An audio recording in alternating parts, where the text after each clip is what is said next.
Good morning guys, जैसे कि आप जानते हैं मैं हूं नेहा पटेल। क्लास 6 की से साइंस यानी कि विज्ञान विज्ञान का पहला चैप्टर है भोजन, फूड।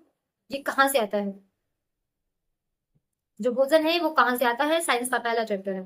बहुत ध्यान से सुनिएगा, ज्यादा बड़ा चैप्टर नहीं है। आज आपने अपने घर में क्या खाया था? सभी को कमेंट करना है। पता लगाइए कि अपने दोस्त में ने आज क्या खाया था। क्या आपने कल और आज एक ही प्रकार का आहार लिया था? कह सकते हैं कि अलग अलग समय में हम भिन्न भिन्न प्रकार का आहार लेते हैं। ये सब बताना है आपको कमेंट में। अब वो हेडिंग नंबर पहली है विभिन्न खाद्य पदार्थ। पदार्थ विभिन्न का मतलब अलग अलग, खाद्य का मतलब भोजन, पदार्थ का मतलब जो भी आप खाते हो, दाल सब्जी चावल रोटी, ये सब पदार्थ में आता है। खाद्य का मतलब होता है कि खाने योग्य। तो अलग अलग खाने योग्य पदार्थ यानी कि प्रोडक्ट। विद्यालय में अपने दोस्तों से उन खाद्य पदार्थों की जानकारी प्राप्त कीजिए जो वे पूरे दिन में खाते हैं। यदि वो विभिन्न राज्यों में रहने वाले हों तो उनसे भी ये जानकारी प्राप्त करने का प्रयास कीजिए। अपनी नोटबुक में सारणी की तरह यथासंभव अधिक से अधिक दोस्तों द्वारा खाए जाने वाले विभिन्न खाद्य पदार्थों की जानकारी प्राप्त कर सूचीबद्ध कीजिए। हम क्या खाते हैं? तो एक तरफ लिखना है विद्यार्थी दोस्त का नाम, दूसरी तरफ लिखना है पूरे दिन में खाए गए खाद्य पदार्थ, और बस नाम लिखना है, उसके सामने लिखना है उसने क्या खाया है पूरे दिन में। अपने भोजन में हम अनेक प्रकार की चीजें खाते हैं। चावल खाते हैं, फ्रूट खाते हैं, दाल सब्जियां रोटी। बाहर का कई लोग ड्राई फास्ट फूड भी खाते हैं, कई लोग ड्राई फ्रूट्स भी खाते हैं, कई लोग पत्तियां, कई तरह की पत्तियां जो आती हैं जो खाने के लिए योग्य होती है, पत्तियां भी लोग खाते हैं। खाने की ये सभी चीजें किससे बनी है? पके चावल के बारे में सोचो। हम कच्चा चावल लेते हैं, उसे पानी में उबालते हैं। इसे तैयार करने में हमें दो पदार्थों या संगठकों की आवश्यकता होती है। दूसरी ओर कुछ भोजन तैयार करने में हमें कई संगठकों की आवश्यकता होती है। यदि हम सब्जी बनाना चाहते हैं तो हमें अलग अलग कई प्रकार की कच्ची सब्जियों, नमक मसाला तेल आदि की आवश्यकता होती है। सूचीबद्ध कुछ खाद्य पदार्थों को छांटिए और अपने दोस्तों तथा घर पर चर्चा कर जानकारी प्राप्त कीजिए कि आपने बनाने के लिए कौन कौन सी सामग्री चाहिए। इस सारणी में एक सारणी बनानी है, उसमें एक सूचीबद्ध बनाना है जिसमें लिखना है वस्तु का नाम और जो प्रयुक्त की गई सामग्री। मान लीजिए सब्जी बनाना है, उसमें क्या क्या सामग्री प्रयुक्त हुई है। ठीक है, तो खाद्य पदार्थ में मान लो रोटी, रोटी या चपाती बनानी है। एक तरफ खाद्य पदार्थ, उसमें लिख लो रोटी या चपाती, उसके बाद लिखो कच्ची सामग्री। तो कच्ची सामग्री में क्या क्या? आटा और जल यानी कि पानी। गेहूं, गेहूं से बनता है आटा। जल, जल से ही बनता है। जल तो कहीं से नहीं बनता ना, H2O से बनता है। H2O यानी कि हाइड्रोजन प्लस ऑक्सीजन के मिश्रण से जल बनता है। ठीक है। दाल, जो खाद्य पदार्थ बनाया, आपने दाल बनाया, कच्ची सामग्री क्या ली? कच्ची दाल लिया, जल लिया, नमक लिया, तेल लिया, घी लिया, मसाले लिए। जिस तरीके से आपको दाल बनानी होगी। हमने क्या देखा? कक्षा में चर्चा कीजिए कि क्या हम विभिन्न व्यंजनों में से कुछ संगठक समान रूप से प्रयुक्त करते हैं। अच्छा, ये संगठक कहाँ से आते हैं? खाद्य सामग्री एवं उनके स्रोत। सारणी में सूचीबद्ध कुछ कच्ची सामग्री जैसे फल और सब्जी के स्रोत का अनुमान लगाने हमारे बहुत आसान हो सकता है। ये कहाँ से आते हैं? निश्चित रूप से पौधों से। गेहूं और चावल का क्या स्रोत है? आपने धान और गेहूं के खेतों में इनके पौधों की अनेक पंक्तियां देखी होंगी। इनमें हमें अनाज प्राप्त होते हैं। कुछ अन्य खाद्य पदार्थ जैसे दूध, अंडा, मुर्गा, मछली, झींगा, मांस आदि हमें जंतुओं से प्राप्त होते हैं। अब हम पढ़ेंगे क्रियाकलाप। आइए हम पूर्व सूचीबद्ध खाद्य पदार्थों एवं उनके संगठकों के स्रोत जानने का प्रयास करें। कुछ उदाहरण। सारणी नंबर 1.3। 1.3 का मतलब होता है पेज नंबर लेसन नंबर 1 का सारणी नंबर तीसरी में दिए गए हैं। कुछ और उदाहरण इस सूची में जोड़िए, इसके रिक्त स्थानों की पूर्ति कीजिए। आइए जोड़ते हैं। एक तरफ है खाद्य पदार्थ, एक बना है कच्ची सामग्री, एक बना है स्रोत। 3 भागों में सारणी डिवाइड है। अब उस सारणी में हमने लिखा इडली। इडली में क्या क्या यूज होता है? चावल यूज हो गया। कच्ची सामग्री में उड़द की दाल हो गई, नमक हो गया, जल हो गया। लेकिन स्रोत कहाँ से आता है? पौधों से आता है, पादप से आता है, पेड़ों से आता है। Chicken curry. चिकन करी में क्या होता है? चिकन मसाला, तेल, घी, जल। उसमें चिकन के लिए तो मुर्गा चाहिए, जंतु, पौधे, जंतु। तेल घी पौधों से आता है, तेल पौधों से आता है, घी जानवरों से आता है, तो जंतु और पौधों से बनता है। और अगर बात करें खीर की, तो खीर कहाँ से आता है, खीर कैसे बनेगी? खीर दूध, चावल, चीनी, पानी, यानी कि कुछ सामग्री हमें पौधों से मिलेगी, कुछ सामग्री हमें पेड़ों से मिलेगी, कुछ सामग्री हमें जानवरों से मिलेगी, है ना। अब बात करते हैं आगे। क्रियाकलाप 3 में से क्या निष्कर्ष निकालते हैं? पौधे विभिन्न खाद्य संगठकों जैसे कि अन्य सब्जी तथा फल इत्यादि के स्रोत हैं। जंतुओं से हमें दूध, मांस, अंडे तथा अन्य जंतु उत्पादन प्राप्त होते हैं। गाय, बकरी तथा भैंस दूध देने वाले कुछ सामान्य पशु हैं। दूध एवं विभिन्न दुग्ध उत्पाद जैसे कि मक्खन, क्रीम, घी, पनीर और दही का उपयोग संसार के प्रत्येक क्षेत्र में किया जाता है। क्या आप कुछ अन्य जंतुओं के नाम बता सकते हैं जो हमें दूध देते हैं? कि पिट्टी में डुबोकर,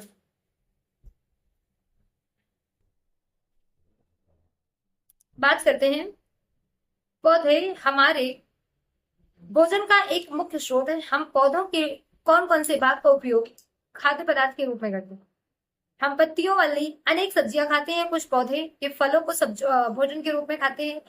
कभी हम जड़, कभी तना, तो कभी पुष्प भी भोजन के रूप में खाते हैं। कभी कभी आपने सीताफल, काशीफल या फिर कद्दू के फूलों को चावल के साथ खाया है?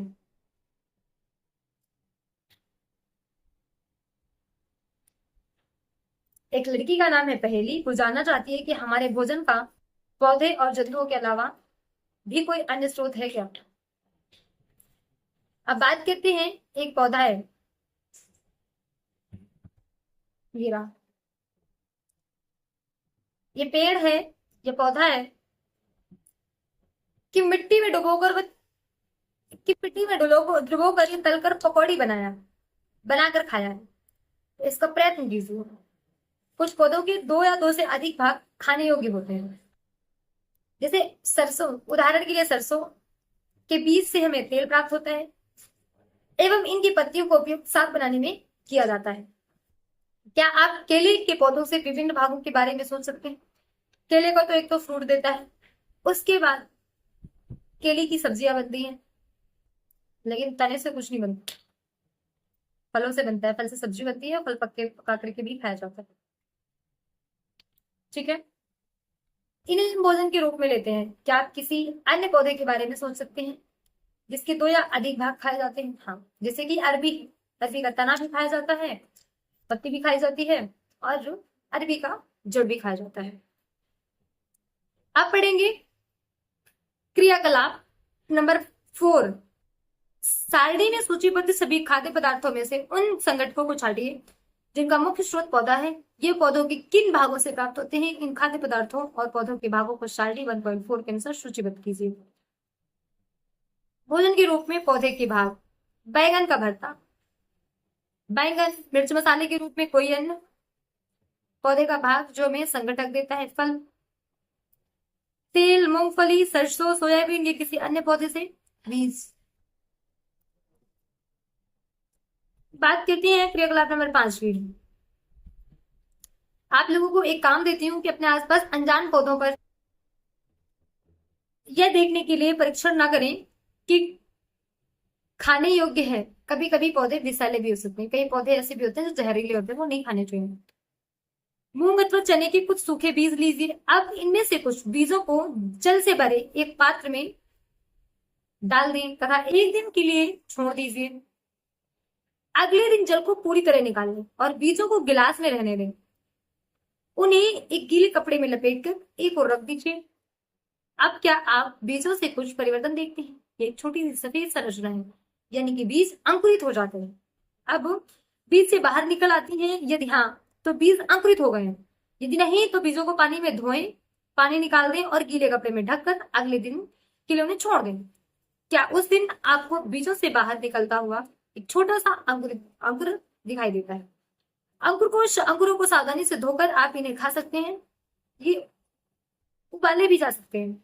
इनमें कुछ मसाले मिलाने पर खाने के लिए एक स्वादिष्ट अल्पाहार तैयार हो जाता है। अब बात करते हैं हम, क्या आप जानते हैं कि शहद कहाँ से आता है?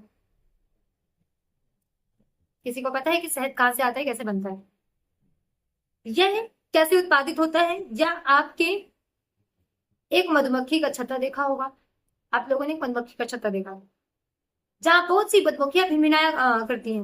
मधुमक्खियां फूलों से मकरंद, मीठे रस, मकरंद का मतलब होता है मीठे रस, एकत्रित करती हैं और इसे अपने छत्ते में भंडारित करती हैं। फूल और उनका मकरंद वर्ष के केवल कुछ समय में ही उपलब्ध होते हैं, अतः मधुमक्खियां इस मकरंद का भंडारण कर लेती हैं ताकि पूरे वर्ष इसका उपयोग किया जा सके। हम ऐसे छत्तों में मधुमक्खियों द्वारा भंडारित भोजन का शहद के रूप में उपयोग करते हैं। जंतु क्या खाते हैं? क्या आपके घर में कोई ऐसा पालतू पशु है जिनकी आप देखभाल करते हैं? कुत्ता, बिल्ली, भैंस या बकरी? फिर आपको इसकी जानकारी भी अवश्य होगी कि आपका पालतू जानवर क्या खाता है। अन्य जंतु क्या खाते हैं? क्या आपने कभी गिलहरी, कबूतर, छिपकली या छोटे से कीड़े को खाना खाते देखा है? हाँ, देखा है, बिल्कुल। गिलहरी क्या खाती है? गिलहरी फ्रूट खाती है, बीज खाती है, जो वो शाकाहारी होती है, पत्तियां खाती है। कबूतर छोटे छोटे कीड़े मकोड़े, चावल, दाने भी खाते हैं गेहूं के। छिपकली क्या खाती है? छोटे छोटे कीड़े मकोड़े खाती है। छोटे से छोटा जो कीड़ा होगा तो वो कीड़ा ही खाता होगा। जैसे फिर बहुत छोटा कीड़ा है, आटे में कीड़ा होगा तो आटा खाएगा वो, है ना। अब बात करते हैं क्रियाकलाप नंबर 6 की। अनेक जंतुओं के नाम लिखे हैं, उनमें से कुछ जंतुओं द्वारा खाए गए जाने वाले भोजन भी लिखे हैं। शारीरिक स्थानों की पूर्ति करनी है। बिल्ली क्या खाती है? छोटे जंतु, पक्षी, दूध, यही खाती है। उसके बाद चूहा क्या खाता है? चूहा केवल बीज खाता है, बीज और फल, आलू, ये सब खाता है। ठीक है। शेर क्या खाता है? शेर ओनली मांस खाता है।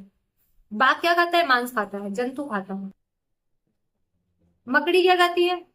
मकड़ी कीड़े खाती है, छोटे छोटे। छिपकली क्या खाती है? छोटे छोटे कीट पतंगे।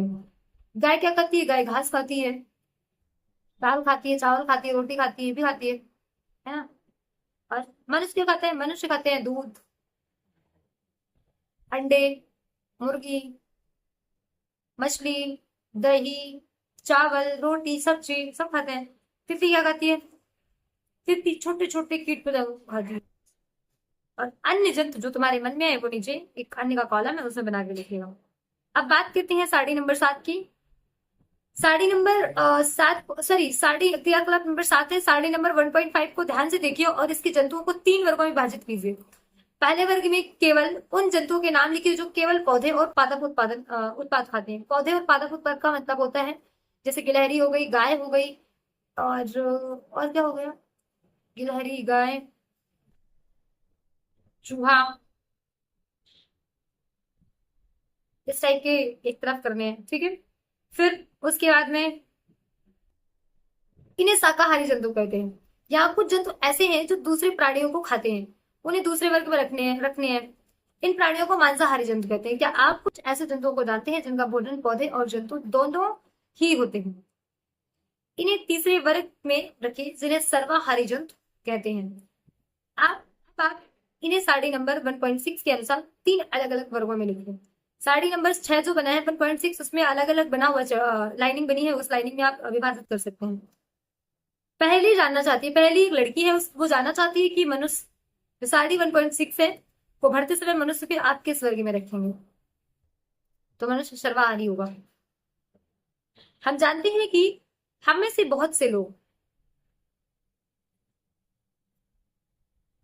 ऐसे हैं जिन्हें पर्याप्त भोजन नहीं मिलता। हमें ऐसे उपाय खोजने की आवश्यकता है जिनके द्वारा देश में अधिक खाद्य उत्पादन किया जा सके। ये पर्याप्त नहीं होगा, बल्कि हमें ऐसे भी उपाय खोजने चाहिए जिनसे ये सुनिश्चित हो कि ये भोजन हम में से प्रत्येक को आसानी से उपलब्ध हो सके। अब प्रमुख शब्द बताइए। संघटक क्या है? खाद्य क्या है? मकरंद क्या है? मकरंद का मतलब मीठे रस। खाद्य का मतलब खाने योग्य। संघटक का मतलब छोटे छोटे तत्व। और शाकाहारी का मतलब घास और ये अनाज खाने वाला। मांसाहारी का मतलब मांस खाने वाला। सर्वाहारी का मतलब सब कुछ खाने वाला। सारांश में आइए। सारांश में है, भारत के विभिन्न प्रदेशों में खाए जाने वाले भोजन में बहुत अधिक विविधता है। ये बात सही है। कई लोग मांस खाते हैं, कई लोग फल फ्रूट खाते हैं, कई लोग अनाज खाते हैं। और अब आपको नीचे क्वेश्चन आंसर आपके बचेंगे, तो क्वेश्चन आंसर अगर आप बचेंगे तो वो आपको खुद से करनी है, क्योंकि मैंने चैप्टर पढ़ा दिया है और वो चैप्टर अब आपको खुद से करना है। अब कल पढ़ाएंगे क्लास 6 का चैप्टर नंबर 2, भोजन के घटक। तो कल पढ़ना है हम लोगों को भोजन के घटक। तो थैंक यू फॉर वॉचिंग। कुछ सीखिए और आगे बढ़िए।